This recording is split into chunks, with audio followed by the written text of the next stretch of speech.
శ్రీచరణి బంతికి జై, కడప తల్లికి కిరీటం దేశానికి రత్నం, ఊరి ఆశ మట్టి సాహసం, ఈ ఇండియాలో వెలిగిన ఆంధ్ర కీర్తి. చిన్న ఇంట్లో పుట్టిన కలల్ని పెద్దగా కలగలిగింది,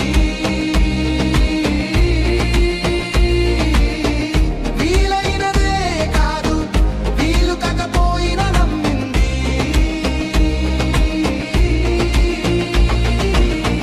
వెల్లుటకు బంతి గెలుపుకు నొప్పివే ఆమె క్లాస్ రూమ్,